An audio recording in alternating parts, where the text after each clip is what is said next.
عليكم ورحمة الله وبركاته. ازيكم يا حبايبي؟ عاملين ايه؟ يا رب تكونوا دايما بخير. النهاردة وصفتنا سهلة ولذيذة وحلوة قوي وكل اطفالنا بيحبوها. هنعمل النهاردة رز بلبن بطريقتنا احنا، طريقة البيتي النظيفة المغذية. لا تقولي بقى محلات ولا تقولي اي كلام تاني بعد الرز بلبن ده. لو عايزة تاكلوا رز بلبن بجد ونضيف وطعمه روعة، تعالي اقولك على المكونات والطريقة. يلا. عندنا 2 كيلو لبن مغلي، نص كوباية رز مصري مغسول ومتصفي، نص كوباية سكر، عندنا 3 معالق كريم شانتيه، 3 معالق نشا، ونص معلقة صغيرة فانيليا. السكر يا حبايبي حسب الرغبة، ده نص كوباية، لو حد عايز يزود براحتك. يلا نبدأ في طريقة رز بلبن بتاعنا ونقول هنعمل ايه. اول خطوة يا بنات في الرز بلبن بتاعنا، انا هحط حلة اللبن على النار وانزل بقى بكوباية الا ربع رز. هنزله كده على اللبن. بسم الله الرحمن الرحيم، اهو بالشكل ده، واقلب بالشكل ده. هقلب الرز واللبن واسيبهم ياخدوا غلوتين مع بعض لحد ما اللبن يغلي مع الرز غلوتين بس، وبعد كده هطفي عليه بالشكل ده. خليه يغلي بقى مع بعض واقلب بالراحه كده علشان الرز بتاعي ما يلزقش لحد ما اللبن يغلي، وبعد كده هطفي عليه. شايفين يا حبايبي اللبن بدأ يغلي ازاي بالشكل ده؟ هديله كمان تقلبتين كده، هقلب بالشكل ده اهو كده، غلي مع الرز غلوتين. هطفي عليه بقى واسيبه ساعتين. هسيب الرز مع اللبن لمدة ساعتين كده. تمام كده، غلي اهو وبقى تمام. وهو سخن كده بقى هقوم طافي عليه واغطي على اللبن والرز بتاعنا واسيبه مع نفسه بقى ساعتين، وبعد ساعتين بقى هقولكوا هنعمل ايه. وبعد ساعتين يا حبايبي يلا نشوف الرز بتاعنا بعد ما حطيناه في اللبن لمدة ساعتين، نشوف عامل ايه. بسم الله بسم الله ما شاء الله. شايفين الرز بتاعي ما شاء الله ازاي زاد في اللبن، وما شاء الله الرزايه نفشت وشربت اللبن وبقت بقى كلها شاربه لبن كده ومستويه في اللبن. هولع عليه بقى ونشوف هنحط المكونات بتاعتنا واحده واحده.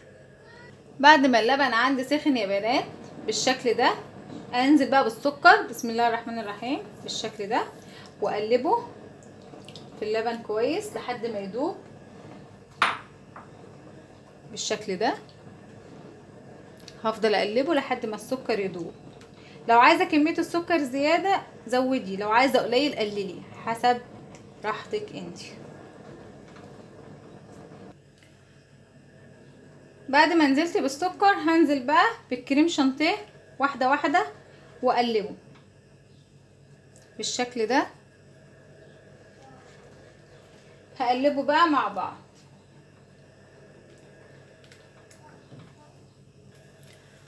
هفضل اقلب بالشكل ده بعد ما نزلت الكريم شانتيه بالشكل ده وادوبه كويس، وافضل اقلب بقى بتاعي في اللبن بتاعي لحد ما يغليش ويتقل وقوامه يبقى عندي كده كريمي وناعم.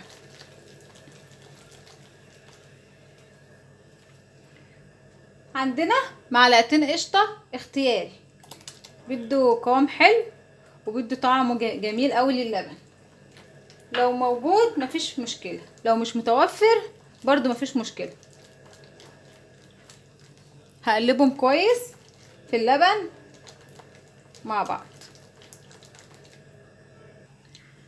عندنا معلقتين النشا دوبتهم في معلقتين ميه وهنزل بيهم على الرز بلبن بتاعنا وهقلب كويس بالشكل ده. بعد كده يا بنات هنزل بمعلقه صغيره فانيليا معلقه صغيره بس واقلب.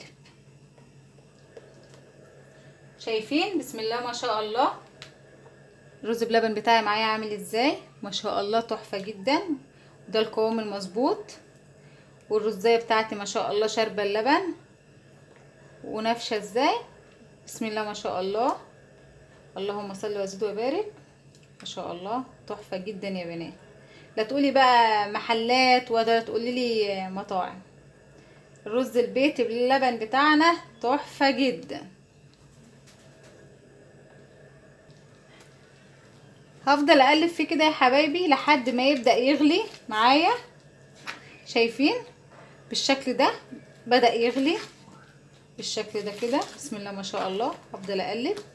لازم تبقى ايدك في الرز بلبن على طول وهو على النار علشان ما يلزقش منك. شايفين بسم الله ما شاء الله غلي كده اهو. هطفي بقى عليه. خلاص كده الرز بتاعي بلبن خلص. هطفي بقى عليه. هنجيب بقى بولات الغرف بتاعتنا ونبدأ نغرف الرز بلبن بتاعنا الجميل. بسم الله بالشكل ده. بسم الله ما شاء الله. شايفين كده بالشكل ده. نغرف بقى البولات بتاعتنا كلها وبعد كده نسيبها تبرد بالشكل ده كده. شايفين ولا احلى ولا انضف ولا اطعم من كده. مفيش احسن من الحاجه اللي بتتعمل في البيت بالشكل ده. وبعد ما غرفنا الرز بلبن بتاعنا بالشكل ده شايفين بسم الله ما شاء الله. نحط بقى ايه جوز هند، نزينه بجوز هند وزبيب وقرفه ناعمه بالشكل ده كده. لو مش عايزه تزينيه براحتك ده اختياري بالشكل ده كده.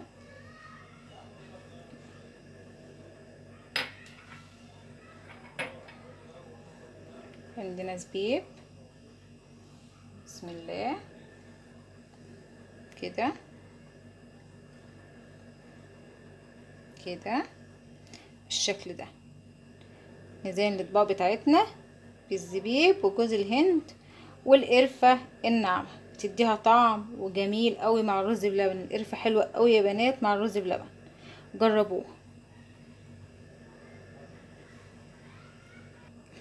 نحط كمان رشه قرفه صغيره بالشكل ده بتديها طعم وريحه حلوه قوي للرز بلبن، بيديله طعم حلو قوي، بعمل فيه تيست كده تيست عالي وطعمه حلو. جربوه وان شاء الله هيعجبكم قوي. وده كان الرز بلبن بتاعنا. يا رب يكون عجبكم. وصفة بسيطة وسهلة ومغذية قوي للأطفال وللكبار كمان، أحسن من المحلات كتير. كل ما تعملي الحاجة في البيت بتبقى أنضف وأحسن. لو عجبتكم الوصفة ما تنسونوش في اللايك والشير وسبسكرايب عشان يوصلك مني كل جديد. كنتم في مطبخ أكل السما، من أكل كله بيتي وسهل ولذيذ. والسلام عليكم ورحمة الله وبركاته.